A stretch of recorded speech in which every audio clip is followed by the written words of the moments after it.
The Fall and Winter Artist Talk Series. This talk tonight is the fourth speaker in a series of 7 speakers. This is the first one of this semester, and we're happy to have this funded by the Broward College North Campus Student Life. It's been organized by both the Fine Arts Department on North Campus as well as the Student Life Department. In the marketing, the original speaker for tonight that was promoted last semester was Claudio Rodriguez. So I hope there's no confusion. He had a date conflict that we switched out the speaker a little while ago. And we're very happy to have Andrew Nigon here tonight. So I was going to ask him to speak in the next series. So I'm really glad he was available. So Andrew Nigon is the 4th speaker, and we have 3 more speakers after tonight, basically 1 a month. Andrew earned his MFA degree at the University of South Florida. He's represented by Primary Projects Gallery in Miami. And his artwork has been exhibited nationally as well as internationally at the Circa 2010 Art Fair in San Juan, Puerto Rico. His artwork has been printed in Italian Vogue and Wonderland magazines. I find his artwork to be very insightful into the human condition with a touch of humor. And I also love how his work often also references art history, which we might see a little bit of tonight. You can see his artwork in person at an upcoming local show at the gallery at BC Central Campus in the Adjunct Faculty Exhibition, because he's also a professor with us at Broward College Central Campus. That opening is this Thursday, January 31 from 6 p.m. to 9 p.m. on Central Campus.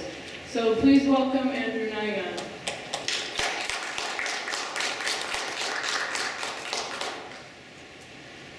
Hello.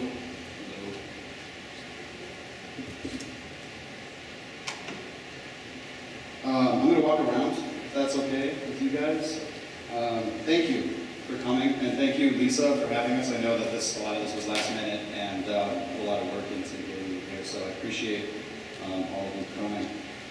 My name is Andrew Nigon, and I'm guessing that since we're at Broward College North Campus, that either you guys are students or somehow associated with students. So I was thinking for the talk tonight, what I would like to do is basically cover my work from when I graduated undergrad, quickly cover the years following that, up to how I got to where I am right now.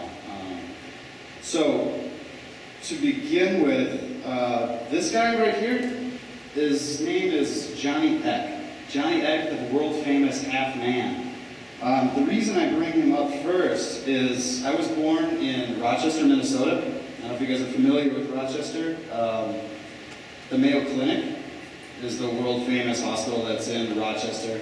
And, how do I put it? The city of Rochester runs itself as an extension of the Mayo Clinic. So when you walk into a hospital, you imagine things are very clean, things are very organized, everyone has a job to do. Garbage is pushed to the side. You don't want to see piles of garbage in the lobby of a hospital. So the city runs the same way. They like to keep things very clean. Bars, for example, there are none downtown. They like to set the city up so that guests, if you ever go to the Mayo Clinic and you want to go wander the streets at 12:30 on a Saturday night, you totally can, and it's fine. You won't run into any strange characters, you won't run into any violence, debauchery, anything like that. But growing up in that place, it's like growing up in a bucket, right? There's this shroud that Rochester has put up around itself to make itself feel safe, but also to keep, I think, outsiders from coming in. And so growing up in that way, I was always fascinated by things that didn't fit into Rochester's sense of normal, okay? Basically getting fascinated with sideshows, because that's the extreme version of that. And these characters that are technically others, but put on stage as entertainment. So when I did graduate from undergrad, that was in Mankato, Minnesota. I think it was 2003, 2004, somewhere in there. I was looking at a lot of circus clowns, sideshows.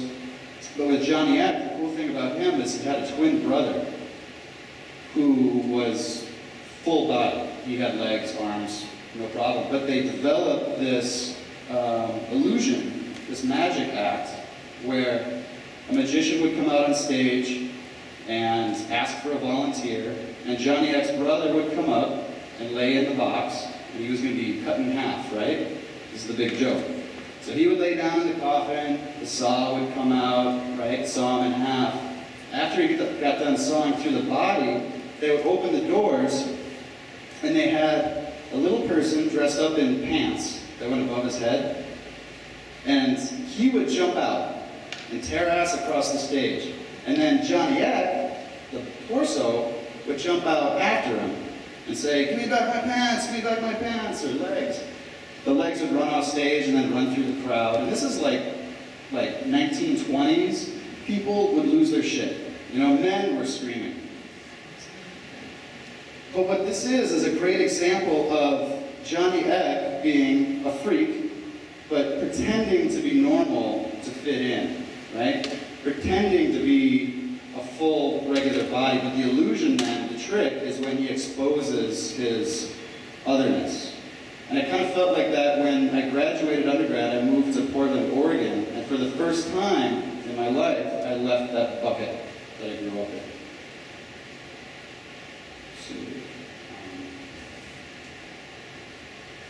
Okay, so focusing on circuses, being interested in clowns. Now I find myself in Portland, Oregon, and there's a whole new set of rules. Everything that I knew about life that I learned in Rochester, those things didn't apply anymore. All of a sudden I was dealing with, or being exposed to, like, black people, for example. There are no black people in Rochester. It's 98% white, 98% Catholic or Lutheran, very middle class. Everyone is exactly the same. So dealing with different groups that were not that stereotypical Caucasian middle class Christian, all of a sudden I'm in a real metropolitan area. And I felt like I needed to adjust my own personality. I needed to adjust my appearance to blend in. So my first gut reaction is, like, don't stand out, you know, like, dress the way they dress. And so I felt like a clown in a lot of ways.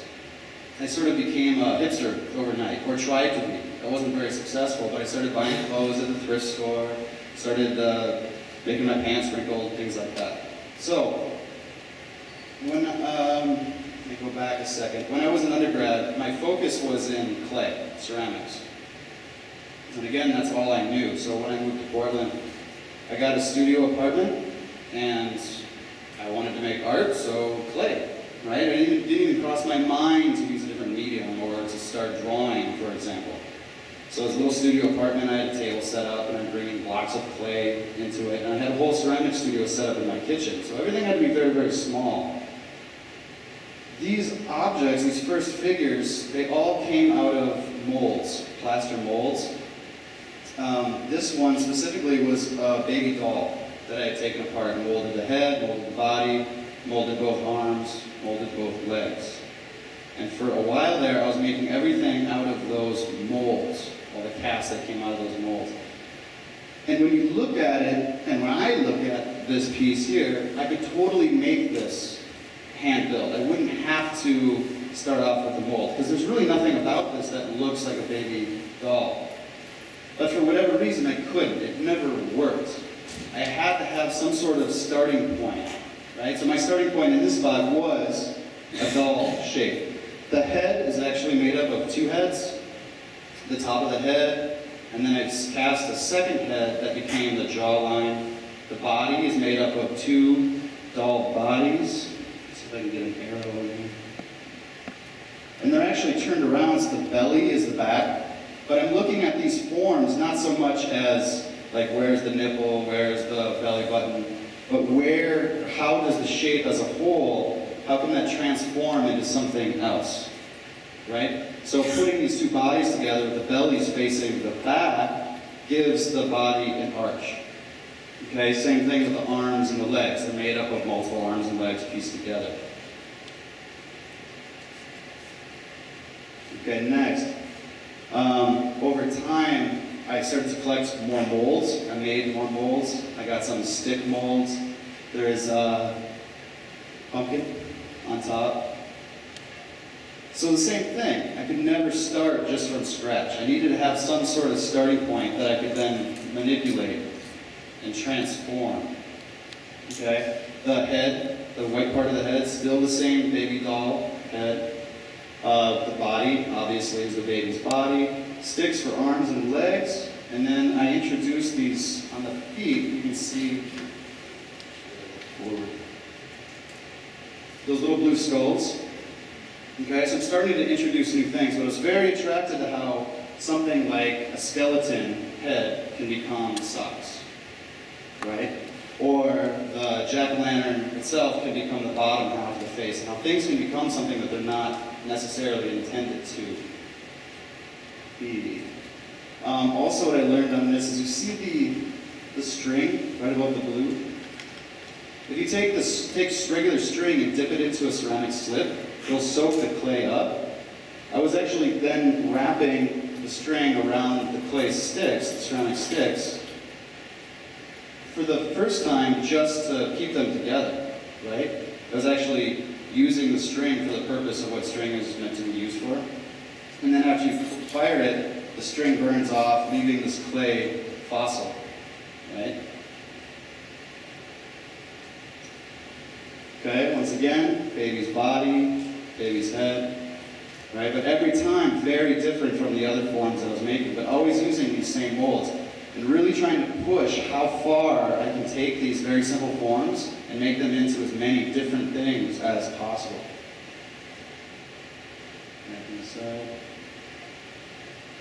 All right, now you see the hands, you look right here, the hands, and then also the shoulders. Those are those skeletons that made up the socks on the tall piece. Again, so you start to see these things are still coming back again and again. The body is made out of a mold I made of an elephant's water. What would you call it? You get to go to the zoo and you buy a drink and it comes in a little plastic container with a straw. Elephant. So that would be the elephant's back. The elephant's head and trunk was on the back side of him. So the whole time, my collection of molds is expanding, but still using these same things again and again and again. And you see on this guy, his neck is actually the same form as the base on this one. Again, his shoulders are those same skeletons that were hands and their socks. Okay, now real quick, let me talk a little bit more about Minnesota because this is important. Anyone ever been to Minnesota? You don't know. There's no reason to go. There's nothing there, right? Like Iowa or South Dakota, there's nothing. Except for the Mayo Clinic. You get sick. Anyone watch Little House on the Prairie as a kid? 1, 2, 3, that's it? Laura Ingalls? Okay. Little House on the Prairie. Laura Ingalls Wilder and her family, this is true, they moved to southern Minnesota in the mid-1800s, and she wrote a book. Many books, actually, a whole series of books. Little House on the Prairie. And it's adorable, right? Written from a little girl's perspective, okay? The stories read as children's stories. Everything is very nice. Some problems come up, but they're cute problems, like the snow is too high, or like, oh, Pa got stuck out in the snow with a broken wheel, and how did he get through that? Never in the books did they mention, or did she mention, the gigantic Dakota Sioux population that existed, right? And growing up as a kid in Minnesota, we never really learned much about what happened to those people. But they were there. We learned about, you know, white people are bad to Indians, right? But no real specific stories. And then when I went to undergrad in the small town of Mankato, Minnesota, you guys ever heard of Mankato, Minnesota? Yes? You heard of that? Great, too. Mankato is where the Wilders would go, Ma and Pa, when they wanted to have a date, they go have a nice dinner, they would go to Mankato, right? It's not far from, I forget the town where they lived in. It's Pleasant Grove, is that right? Pleasant Grove, Minnesota. So I go to school in Mankato, Minnesota. In downtown Mankato, there is a buffalo at Reconciliation Park.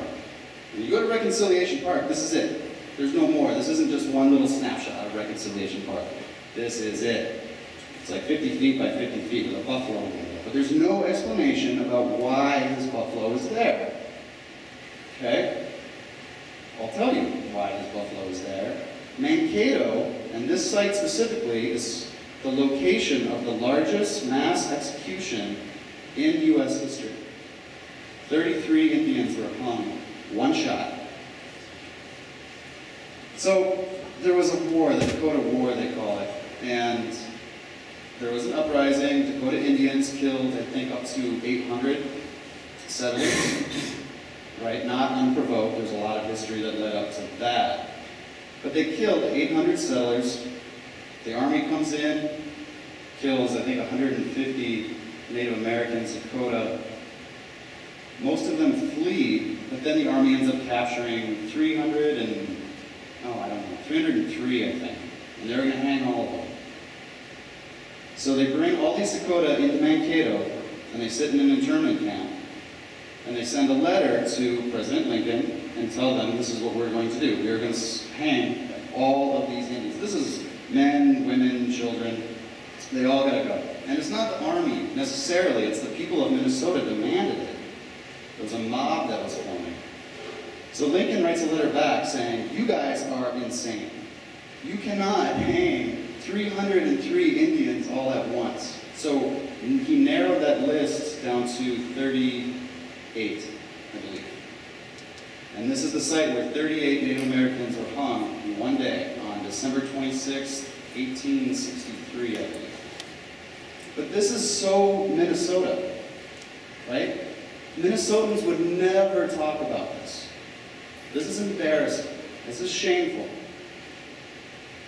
I grew up in a place where Laura Ingalls Wilder wrote the history of Minnesota, where European settlers go to Minnesota, they find this rich soil, and they're like, great, let's start some farms. And that was it. That's the history, right? Keep it very, very clean. We don't talk about the bad parts of our past, right? And this is right here, this Reconciliation Park, is just evidence of that. Let's put up a memorial to apologize, but let's not explain what happened, right? Because we don't want anyone to know about it. We don't want ourselves to know about it. I don't want that reminder.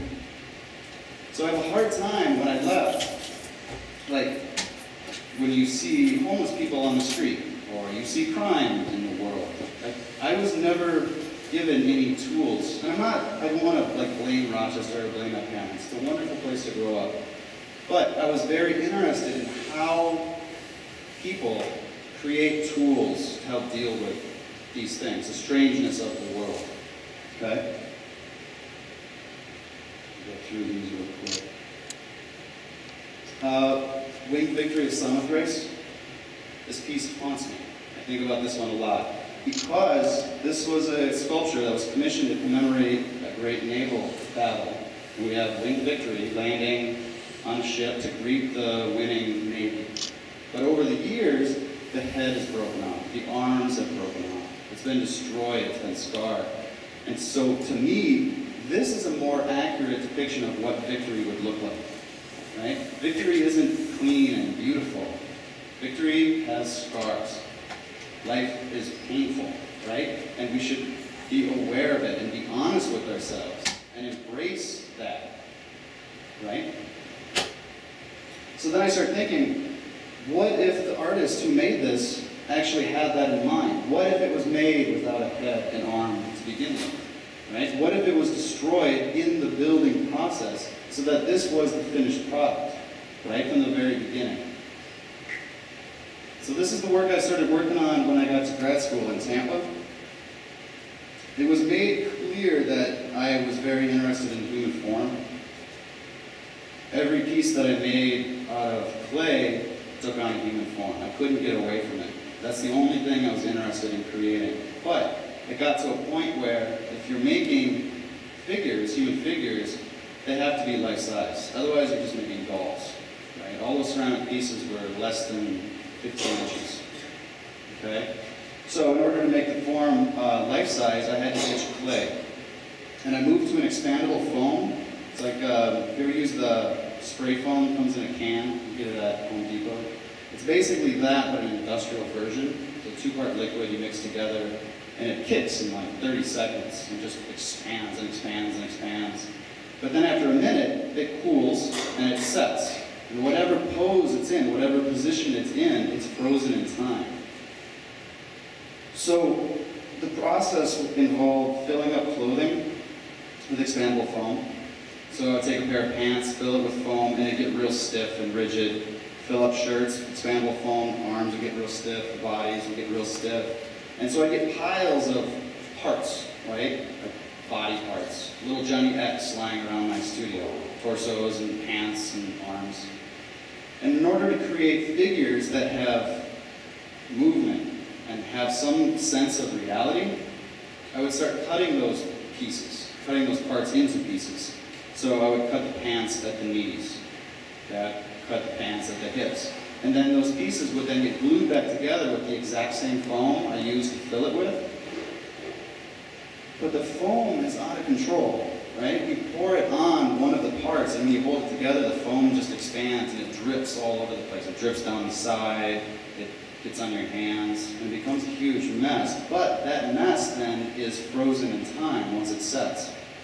And I don't clean it up, right? Again, not trying to hide the fact that this was built in this very violent way, an aggressive way, and also a way that I have little control, I have slight control, right? But it's a relationship then between me and the material which is moving, right? So you commit, you mix a cup of foam, it starts kicking, and you have 15 seconds, and you have 15 seconds to make your choices, and then once you get it, that's it. The foam takes over from there. Okay, there's another little guy. You can see his legs are actually pantyhose. Just took pantyhose and nailed them to the wall, poured foam into it, and then as it's expanding, it's rising up through the pantyhose, and it's stretching the pantyhose out a little bit. But when it got to the knees, I would try to like bend the knees a little bit, try to get something, but again, like I'm dealing with liquid that's really, really hot. But I got it in this nice pose, but to say that I controlled the way that the legs were formed is sort of half true. I manipulated it in a way, but the foam and I are now working together. The arms are leftover body parts from old sculptures. So as I'm building up, if I don't like an arm the way that the shoulder is bent or the material, the color, whatever, I can just chop it off. And then that goes into a pile of other body parts that I might use later on down the road. So this whole collection of parts were growing. And then it got to be where, like, I have the legs, then I've got a torso. What would work good as an arm, stick that on. What would look good as a head, stick that on. Okay, so there's a detail of the face. So getting back to the molds now, I was still very interested in molds. This is actually a mold of my face and my ear. Okay? The top part of the head, however, was a bad cast. So you can see like the nose didn't quite make it. Pretty choppy around the forehead. But things like that, that's not something that I would discard. Those are those miracle accidents that happen from time to time. You know, and I try to recreate that where when I am casting, I don't want it to come out perfect. Like the lips are actually pretty good, it's pretty right on. But the top of the head, that's what I'm really after, these mistakes. So, the bottom lips, again, that was a part of the sculpture that got cut off. For whatever reason, the head that it was on originally, the lips did not fly. So, this is another scrap piece that I just fit. I need some lips. There's some lips on the floor, stuck them on. And then whatever happens out of that, it just really happens. Okay, and then in the beginning of anything, people tend to just go nuts, right? Like the first time you do drugs, you do way too many. You know, the first time you start drinking, you just drink way too much, and then over time you like pull it back a little bit. So this is me in the beginning. I was casting chickens. Again, making a mold, a plaster mold of a chicken body, and then pouring foam into it. And having studio visits with my friends and professors at USF, they would come in and say, "Ah, Andrew, the chickens are great. They're very weird, but the studio is the most interesting part. You got tools all over the place. You got knives and saws on the floor. You got foam that's stuck to the walls. I mean, it's madness in here. That is what's the interesting thing about the chickens. So for this installation, I just basically recreated my studio in a 10 by 10 cube. Okay, the wall's made out of chicken wire. And so I went to the space, I set up all my stuff as it was in my studio, and I started working. I worked for about 4 or 5 hours and made some chickens. And then whatever happened in the studio, this little temporary studio, that was it. That just became the thing. Okay, so here you have my workbench, little chicken parts, chicken bodies, chicken wings, chicken feet, okay? On the bottom right, you can see the plaster molds. So the way that you get, foam sticks to everything, so the way that you prevent the foam from sticking to the plaster is I would coat it with car wax.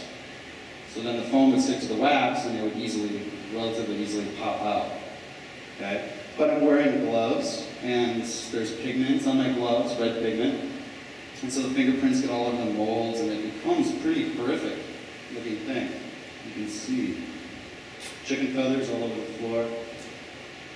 Okay. There's my pile of trash. So nothing left in the studio, right? And this, like, I'm notorious for piles of garbage. It's disgusting, I know, but that's what I do. And also I should maybe mention that I truly believe that your studio practice should mimic your strange qualities. Like for me, I'm not a very organized person, and I'm not good at getting a plan, a blueprint, and then seeing it through perfectly. Measuring things within a 16th of an inch. I'm much more impulsive than that. So I developed studio practice around that, where I can be impulsive and I can be a mess. And if I'm carrying a sculpture across the room and I trip over a pile of garbage and the whole thing falls on the floor and breaks, that's one of those perfect accidents. So I'll just glue it back together, and the piece is stronger because of it. And in that way, I allow the sculptures, the artwork, to live, right? There's experiences. And I can sit in front of a sculpture and I can tell you, I know why it's broken in that spot. I know why why that leg is pink and the other ones are blue, because the blue part of the leg broke and I couldn't fix it, so I had to replace it with something. The opening was tomorrow, I had to do something, right? But it has a story, it has a history. Okay, so there's a close-up of the chickens. They're cute. Also, if you cast meat with plaster, it absorbs the juices. So you have to put the mold into an oven and cook it at 350 degrees for 15 to 30 minutes. Salmonella. I don't want anyone getting sick. All right. So like I said, when you start things, it tends to be like way overblown, and then you start to walk back from that. These balloons, this is me walking back a little bit. I realized the aggressiveness of the chicken coop and some of the other work that I was working with foam. Like, it was almost too violent for what I was looking for. I'm not trying to create an aesthetic that glorifies violence. I'm just trying to come up with some sort of balance between the cleanliness that I had growing up and the reality of real life when you leave Rochester. You know, things are messy, things don't always add up. And so these balloons, they're latex balloons filled with the actual spray foam, stuff that comes into a can, comes in a can. So we stick the straw down into the balloon, squirt it, fill it up maybe like the size of a softball, and then tie it off. And then over the next 24 hours, that foam will expand, and the gases that it releases, it eventually becomes like half foam and half air. That air then is released over the following 24 hours, and the balloon tends to shrink again. And then when it sets, finally after 2 days when the foam sets, you've got a balloon that's blown up, but also wrinkled, okay? So it looks like the balloons that you see the next morning, right? When you wake up hungover and you go to clean up, and there's all these balloons like laying on the floor. So it has that party aesthetic, right? The balloons and happiness and the bright colors, but it also has the aged, worn down, heavy feeling, right? And they're not floating in the air, they're hanging, right? There's weight to it. And it really does become like skin, right? This is like a little bit past middle-aged balloons right here, but locked in time. Okay, here's another example. That orange one is beautiful. The other orange one on the left too. Just really nice wrinkles. But again, I can't control that. Some balloons come out perfect, and they don't wrinkle at all. I throw those away. Right? They're no use to me.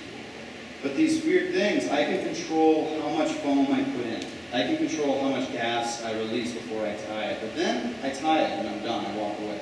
The foam does the rest. Right? So it's all about losing control as much as possible.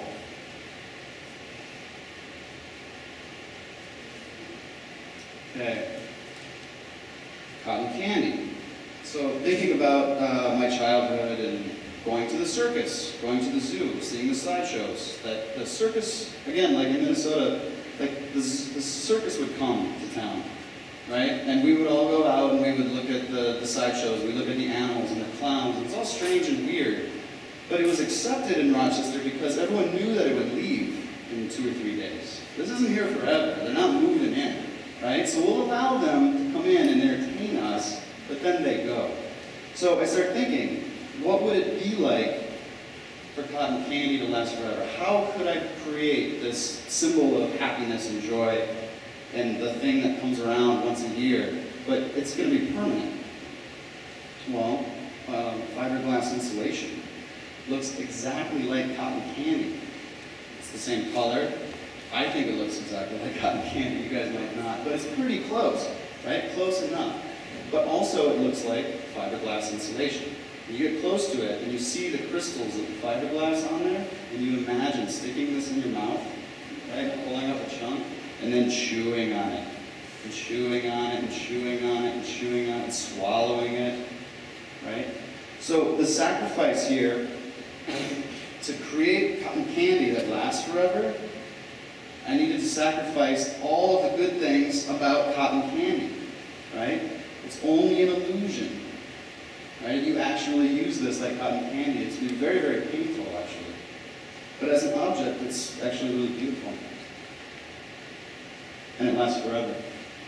Okay, so this piece here is what you would see if you do go to the show at Broward Central. It's an adjunct faculty show, and I encourage you to go. It's good. I checked it out today. So this, anybody know what this is? Can you guess what kind of animal that is? That's what I thought. An elk. It's not yet. It's elk. Okay, and imagine it without the horns. This was a gift, I guess you could say. There's an artist that had a studio down the hall from me in Miami, and when he was moving out, he had all these antiques, right? Getting rid of all the stuff. And then the next morning, I went in, and this elk head, taxidermied elk head, was laying on my floor, right? It found its way into my studio, right? He thought that I would like it. And I did, I loved it, okay? But the eyes were missing. There are no eyes, just eye sockets. One ear was missing. You can't see, but on the, it would be his right side, on the left side of the picture, there's a whole set of flesh that is missing as well. And this is really old taxidermy. Now they use foam and wrap the hide around that form. But this is really old, where they took the hide off, and then using like an epoxy clay, they would construct muscle tissue around the skeleton of the form, and then wrap the hide around that. So there's actually elk skull in there, right? It's amazing. I don't know how old this thing is, but old. And so I'm looking at it, and you know, what do I do with elk head? Basically, just try to bring it back to life. You know, like Jesus coming out of the grave. You know, give it another chance, right? But again, don't hide any of those flaws that it has. Don't hide the fact that it doesn't have eyes. Don't hide the fact that an ear is missing. I can make an ear. I'll use my hand, right? This is a cast of my right hand, the green ear on the side, and then give it a beautiful set of horns, right? Bright colors, made out of party materials, sticker tape. right? That's weaved through some chicken wire on the top, and then the extra just hangs. So it creates this very beautiful trophy that you can now hang on your wall. But it doesn't, again, it doesn't hide the fact that this is a dead animal. And in fact, it accentuates that fact by seeing inside of the eye socket and seeing that muscle tissue underneath the flesh. Okay, this was a project I did in San Juan, Puerto Rico. They have an art fair every year called Circa 12, Circa 13. And the location of the convention center that holds the art fair happens to be on the exact same location as the Black Angus, the world-famous Puerto Rican brothel.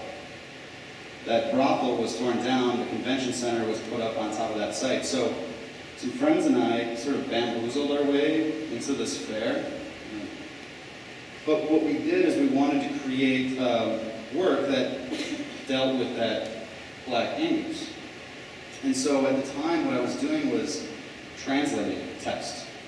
Translating the Bible specifically, but what I could do is take the text and translate it from English into Spanish, into Arabic, into Hebrew, into Chinese, and then back into English. But I would only use the worst garbage online translating program that I could find.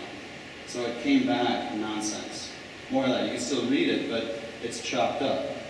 And so with this, I found some blogs that you could get on. So let's say you're going on a trip to San Juan and you wanted to visit a brothel. Where do I go? You go to this blog and it'll tell you. And it's got a list of all the brothels, how much you should pay, what to ask for. Maybe like, do you want to take a cab there? Or should you take your own car and park? Is it in a bad neighborhood? How much should you pay? Should you get a drink first? How much should you tip? If they offer, sex for $50, it's way too much. Ask for $25. And there'd be these really long stories, but all advice on how to deal with brothel. And I took that text and translated it from English into Spanish, back into English, and back into Spanish. And I got these two light boards, one displaying the Spanish, broken Spanish, and the other displaying broken English. And they'll just scroll, these beautiful red lights, and it would just scroll and scroll, telling the story. But you have to really pay attention because the words come and go real fast, but also it's a little bit hard to read. But the finished text then is this weird hybrid Spanglish nonsense, but it really focuses on the relationship between these American tourists that are going to visit San Juan for the brothels and the Puerto Ricans that actually live there at the same time, and that relationship between those two people, and where do they intersect, and what would that intersection look like? So at the time, it was the Black Angus, okay? But it was great because in San Juan, some people only speak Spanish, some people only spoke English, so everyone had a version, but it was funny either way. I could see people reading it, and they're spending time with it, but laughing, right? Because again, it doesn't make much sense, but just enough that you know kind of what it's talking about. But this text really fit into what I was doing at the time as well. Taking a text that's whole and complete and putting it into a system that is beyond my control, more or less. I choose the program. It chops it up and puts it back together. The exact same process that I had with my sculptures, right? But with text. So here's an example of Judges 19:29 to 30. And that's the title of this piece. I left it Judges 19:29 to 30. Sort of commenting on who has the right to really translate, right? I mean, can I take this text and put it into an online translator, chop it up into bits, and then put it back out into the world and still call it Judges 19:29 to 30? But when you read it, I'm not going to tell you what it's really all about. I don't know if you guys know Judges 19:29 to 30, but it's almost poetic now, because you get words, and words come together, so you get sort of little bits, these beautiful poetic bits that make some sort of sense. So after you read the whole thing, you kind of get a visual, but it's all different. Every person that reads it has their own interpretation of this. So instead of being told what happened in Judges 19:29 to 30, You can figure it out on your own. But it's all personalized now. I don't know if I mentioned this, but I did grow up Catholic. Everyone in Rochester grows up Catholic. It's just the way it is. But, you know, again, I always thought it was weird that the city itself just really tries very, very hard to shut themselves off from the world. And all of the goodness, I forgot to mention, Rochester was voted the #1 city in America to raise a family in 1996. And Barbara Walters came and drove around and with Mayor Chuck Kazama in his convertible all around downtown. They did the whole special on it. And we loved ourselves, because it is the #1 city to raise a family. There's no problems. There's no problems in Rochester. But then you go into St. Francis Catholic Church in southeast Rochester, and there is the Jesus carcass hanging on the wall. That was the one thing that was allowed. Well, then the circus, but only for a week, right? And then the Jesus carcass. And then I'm looking at it, playing around with that form, molded it, cast it, lying around the studio for months and months and months. And there was a friend of mine that came into my studio and was playing with it and stood it up on his tiptoes without the cross. And that was the first time I really saw it. Like, this form, you just take the cross away, right? And now, instead of a hanging carcass, it's like a Michael Jackson dancing pose, right? He's got his arms up in the air. He's got standing on his tiptoes. It's almost like I look at this and I can hear Michael Jackson's little, right? But instead of being the sad symbol, it becomes something happy, like the elk head that was now reborn with the fancy antlers. I've got this Jesus figure that isn't Jesus at all. In fact, going back to those translations that I was doing, I was translating the New Testament, and if you translate the word, I think it's just the word Christ, or it might be Jesus Christ. You translate that into Arabic, and then back into English, using this one very specific online translating program that I'm going to keep a secret. It comes back as stripey, S-T-R-I-P-Y. And so I'm reading Luke 4, verse whatever, and it's stripey this and stripey that, and then stripey went and talked to blah, blah, blah, right? And it was beautiful. Now I have my new Messiah, right? For this weird, strange thing that I'm creating. And this is it. Stripey. Jesus without the cross. And he's happy. He's dancing. Right? And he's striped. But, you know, taking that form, taking that one complete thought and finding a process to distort it. But I didn't come up with that name. That's not something that I thought of in a dream, or I thought it'd be funny if we just called Jesus Stripey. No, it went into this program, and it came back that way. So it could be read as a sign from God that he wants me to develop this character, and he wants me to name it Stripey. Either way, I didn't do it. And speaking of God, this is my thesis project in Tampa, USA. This is an elephant, and it is made up almost entirely of old sculptures. So 3 years in Tampa making these foam forms, and those piles are getting bigger and bigger and bigger, and I'm going to graduate in 9 months, and I'm going to move to Miami, and there's no way I'm going to haul all of this garbage, and also I'm not going to throw it into the garbage, right? I don't want to see this just get wasted and fill landfills. And I'd already been recycling parts anyway, so it came to me that I should put all of this work together and form this hodgepodge elephant figure, right? And I will call it my God. This will be my God. So Stripey is my Messiah. This elephant will be my God. But it will never be finished. It's too huge to finish, right? You put this together, it stands 14 feet tall, and this is the first version. This was 3 years ago. It stands 14 feet tall, but every time I would transport parts, and there's many parts, there's like 6 or 7 parts, it's not all one piece, right? But every time I move it, since there's foam, parts hanging off the side, you load this into a truck or a van, inevitably something's going to fall off. right? And again, I'm not organized, I'm not careful. I cannot put this into a crate. I cannot wrap it in plastic to protect it. It's just I'm too lazy. So I will throw parts into a truck and things always break off. So every time I set this up, it's a new piece. So my God is forever changing, right? I don't know, I left this picture off on purpose, and I probably shouldn't have, but if you were to go around to the front, in the first version, there was a 5-foot-long pink penis erect that was sticking straight out at eye level, like pointed at you, and then if that wasn't enough, I had a 3-foot stream of resin semen that was ejecting from the tip of that, right? Because my God is like old school God, right? The angry God in the beginning. And so I wanted to make it as aggressive as possible. And you know, again, in the beginning, you always go way overboard.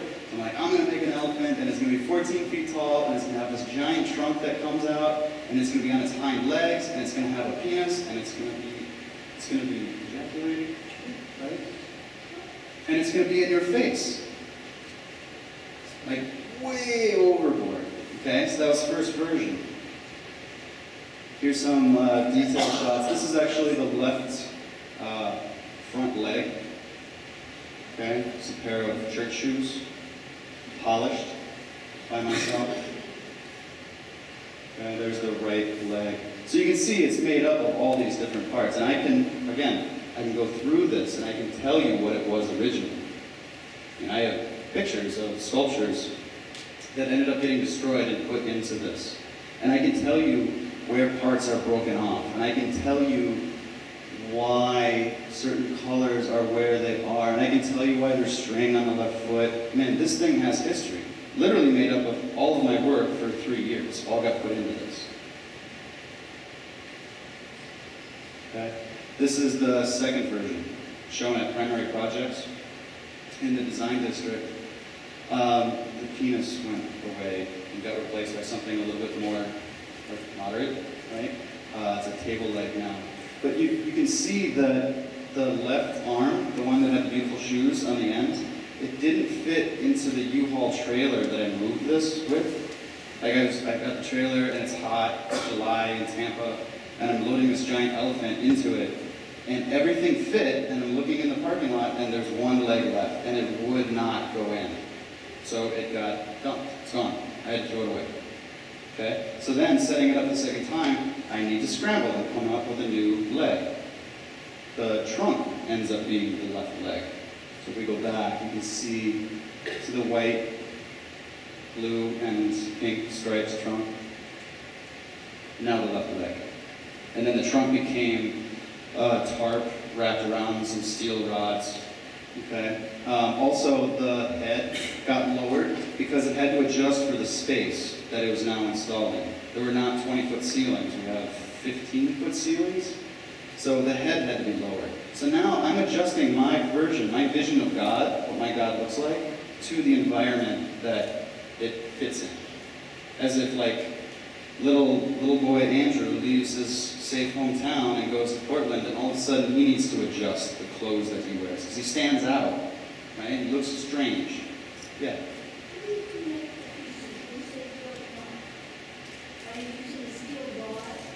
Yes, absolutely. There's an armature in here. So the leg, there's steel rods going through the legs, and then that fits into a frame that the body then wraps around. But when I say things break off, I'm talking about like a chunk might break off. And that, if I decided to save it, would get glued back on with the expandable foam. But that's the skin. Okay? So it's totally adjusted, you know, and I changed, okay, it doesn't need to be quite so aggressive. It doesn't need to have the private parts in the same way. Like I'm calming down a little bit. But the freedom of what my God looks like, what I believe in, is, again, it's totally up to me. And I'm aware that it's dangerous to come up with a God, to invent a God, and then at the age of 27, and think that that God will last throughout my life. I'm capable of understanding that that needs to change. And it continuously changes. Okay, so here's more example. Also, this right front leg, I had to flatten it out to slide it into the trailer as well. So now it sags a little bit more. And this is the third version, current version. Okay? It's gotten painted. It's gotten, the colors are a little bit lighter, right? It's a little bit happier. But you can see, if you look right behind the jaw, you can literally see right through the body. And I don't know what's going on with that. I don't think that it looked like that the first time. I don't know if the phone is shrinking, but it just, it looks emaciated, right? Like the belly has kind of pulled in, it's not quite as deep as it used to be. And maybe that's just years and years of storage and being moved, right? But again, it's slightly out of my control. So moving forward, I don't know what the next version 4 is going to be, but I'm kind of thinking about letting them lay down. You know, maybe just pile up parts. I don't know, but it depends on the location that it's going to be in. It depends on my state of mind at the time. Okay? It depends on a lot of real life factors that I have to deal with as I now set up my 4th version. And this will continue on forever. It's never going to stop. 4th, 5th, 6th. As often as I can to change it. Okay, it's a close-up of the head. It's a lot more color, but you can really see that armature you were asking about earlier. It's right there. I mean, it's steel. And I don't hide the fact that it has an armature inside also. You can also see there's a C-clamp right kind of like inside. There's that silver vertical thing. It's a C-clamp clamping wood onto the structure that also supports the head so it doesn't fall off and hurt somebody. Right? So there's actual mechanical things in there that I don't hide.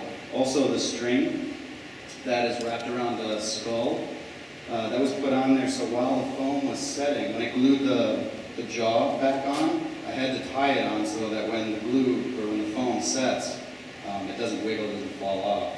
But again, I don't cut it off afterwards. It's totally a part of the building process. If you can you see the eye? It's right there. That eye is actually made up of a face that I attention, please. The library and the Land Resource Center will be closed in 30 minutes. If you need to obtain a library card, please apply for one at this time. The eye is actually made up of a face that I had cast with a glass eye in it, and then just located in that spot. But what I find beautiful is when people will stare at this, and there's so much to see, right? There's all these different textures and colors. And then eventually, your eye will find that eye. And when that happens, it comes to life. Like all of a sudden, it has a soul. It has personality. And the whole thing changes, but it takes time. Okay, to spend time with it. There's an eye on both sides. And the eyes are looking in different directions, and they almost have different characteristics as far as like what the elephant is feeling or the expression that it has based on the eyelid and what's around it. So whether you're on the right side of the elephant or the left side of the elephant, it has completely different personalities. Nice. Okay. Transvestites, drag queens specifically. This was a picture I took in Paris a couple of years ago. If you're ever in Paris in June, go to the Gay Pride Parade. It goes down Saint Michel. It's incredible. Recently been looking more at drag queens and kind of feeling very intimidated by them because they're so tall, like 7, 8 feet tall, depending on their shoes. And her shoes right there, I mean, that's almost like 1.5 feet tall. So when she walks down the street, there's this towering form of glitter and the giant wings.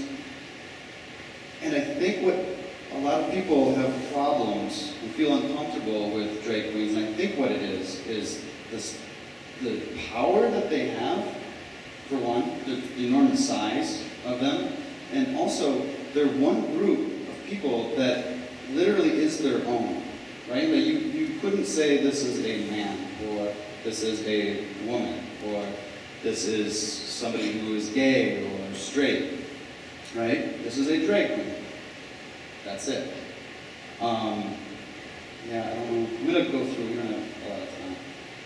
But there's some, I'm really attracted to that, the sense that it doesn't fit into anything, right? And it's totally its own thing. It doesn't adjust and flex one way or the other. But there's also something very spiritual about them in that same sense, because it's mysterious and it's intimidating. And if you read about angels, angels aren't necessarily good. You know, these like Christian angels specifically, they're not necessarily good, right? They often carry out God's tasks that he doesn't want to get his hands dirty, so he sends an angel down to do it. So I imagine if I ever did see an angel, it would scare the hell out of me, right? It's not something that I would feel comfortable around. But just to make another point, in Myanmar, or Burma, they don't take kindly to drag queens, transvestites. And it doesn't really fit into their culture, except, again, like the circus in Rochester, except for one day around the Day of the Dead, on Halloween. In Myanmar, they have a festival where they reconnect with their relatives who have passed on. And there's mediums that will help you connect with the spirit world.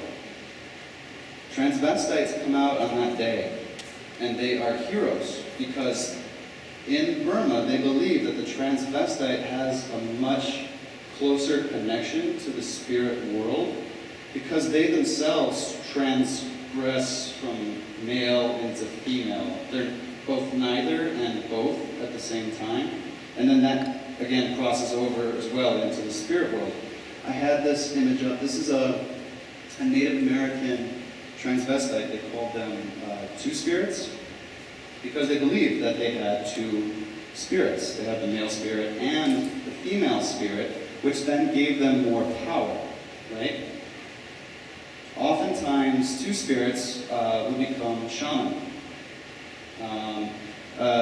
If you were a man and you had a two-spirit wife, that was considered something very special, right? They didn't come by all the time. They're very rare, but when one is in the group, they are seen as this sort of connection to the spiritual world again. So there's evidence of this like in the past. And so as I'm doing research, I'm getting excited about just that idea of something that exists in two worlds, but also in neither, how much spiritual content it can have, right?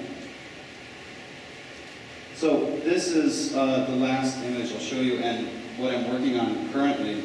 I've dropped the foam somewhat, again, cleaning it up, but I'm casting my own body in alginate, which is what dentists will mold your teeth with.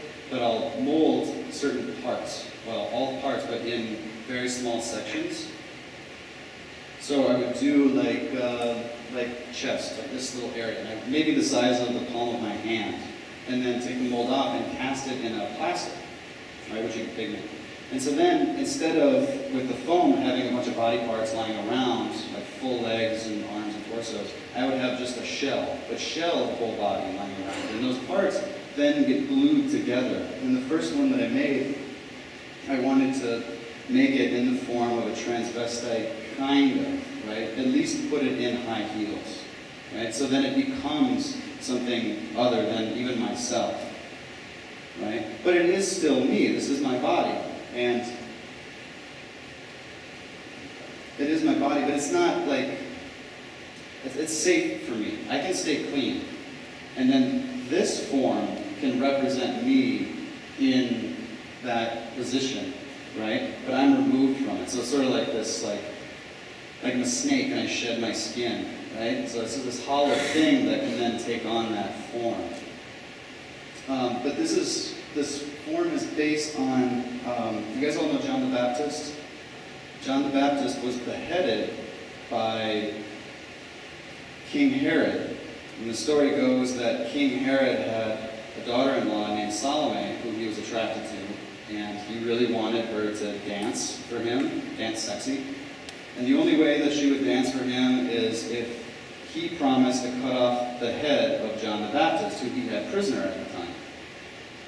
The reason why she wanted his head cut off is because her mother wanted his head cut off, And the reason she wanted his head cut off is because John the Baptist was saying bad things about her, saying that her marriage to King Herod was illegitimate because she was married to his brother or some, this whole history, right? But these weird events all line up with Salome dancing sexy for King Herod, and then King Herod sends his soldiers in and chops John's head off. But it's nonsense, and it's in the Bible, you can look it up. Luke chapter 4. But it makes no sense. It's this event that takes place in the Bible where this prophet is died, he's killed, and I guess he's a Messiah, not Messiah, but a martyr, but for what? You know, it's not like he was killed because he's Christian, or he's killed because he's making the king nervous. The king liked him. He thought he was like a fortune teller. He could tell the future, right? But no, he cut his head off because he wanted this girl to dance for him. That was a payment. Nonsense. But again, the world doesn't make any sense. So the form itself would be Salome, but me as Salome, holding my own head, which is John the Baptist. And going back to those translations that I was doing, there was a nice little verse that talks about, John. John the Baptist into Arabic and then back into English comes out as John. So John, it's described as like he was a wild animal, he was covered in bees, like he wore a coat of bees. That's what the translation said. So really trying to make myself, as John the Baptist, look a little bit crazy, ears and nose up on top like a hat, a hat that he was wearing.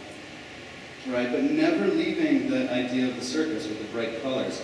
Because I think it's important to not make this work really violent, like horror movie. I'm not making a horror movie work. I want this stuff to exist somewhere between, like, Barbie doll playhouse and horror movies, right? And to really just expand that whole spectrum, right? So that it's attractive and repulsive at the same time, right? But try to keep a balance. That's what it's all about. Here's a close-up of the feet. There's a thing called ghettos. You look that up, they're pretty cool, but it's long toenails on the feet. These right here. They're called ghettos. And I'm going to end with that. That's where I'm going to end. You can look at this up there. We still have time if anybody has any questions for Andy, but don't forget there's also 3 more artist talks this semester if you have the availability. So if anybody has any questions for Andrew, feel free. Why is your God an elephant? Why not a lamb? Honestly, I had a vision while I was falling asleep one night. I was, in my head, I was thinking thesis project is coming up, I need to do something. And it really did. It's one of those few, and I'm not lying, but it's one of those few moments where the form of an elephant, but specifically on his hind legs in that aggressive pose, it just came to me. Just the whole thing, all at once. And I was like, when you're falling asleep, you're kind of in between the dream world and being awake. But that was it. And it's important to say that the work always comes first. Like, this isn't necessarily planned. I'm impulsive. And so, yes, make an elephant first, and then it was only later that I decided, as a conscious choice, that this is going to be God. Right? It's not like I decided, I want to make a God, what is he going to look like? The elephant came first, and then as I'm making it, climbing ladders, and walking around this giant structure, and feeling its presence, that I sort of adopted it as a God. But then there's also the relationship between Indian gods and other gods that take on animal forms. And the elephant being just such a large form, I think it just works perfectly. But yeah, totally it was a vision from God.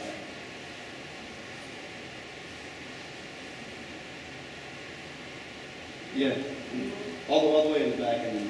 I'm wondering more, for example, because I think the work take a lot of the elements of chances is, for example, the God and the spirits, and they take on it, for example, the writing the poem and putting it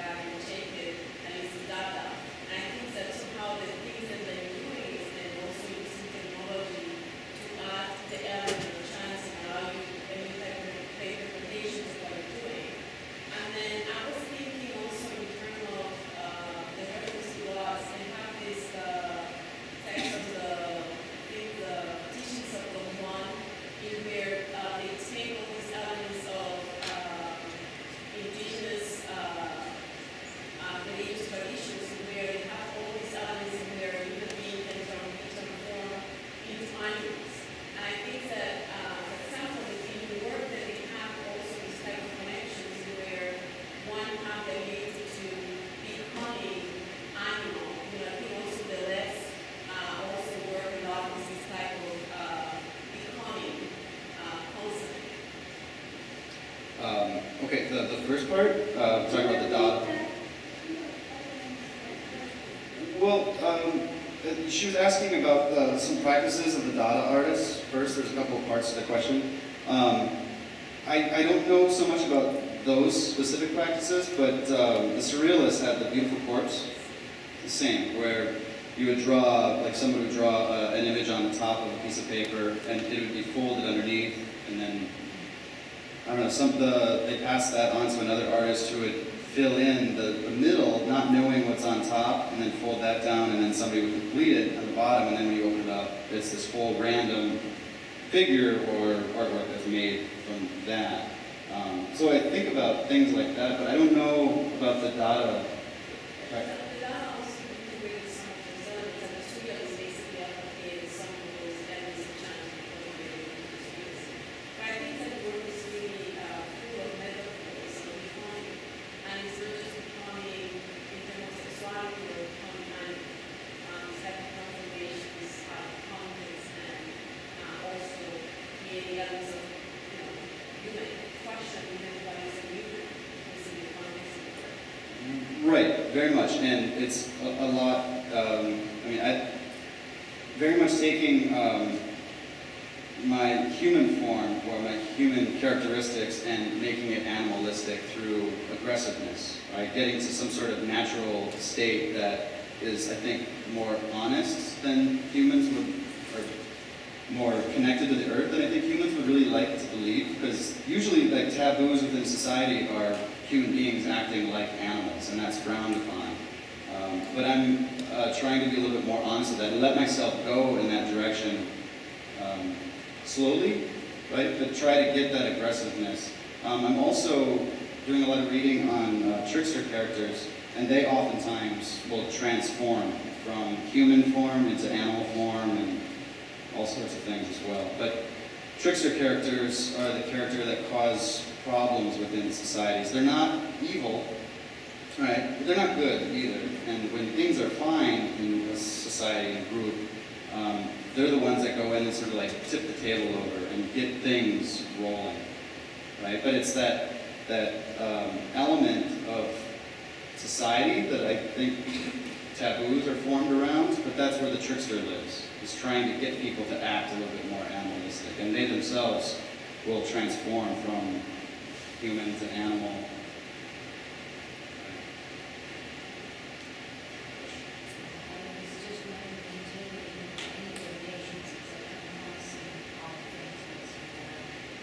I will give you my, yes, I take donations. Money too, I take money donations as well. Objects. Right, but maybe when he was like 6. As a kid.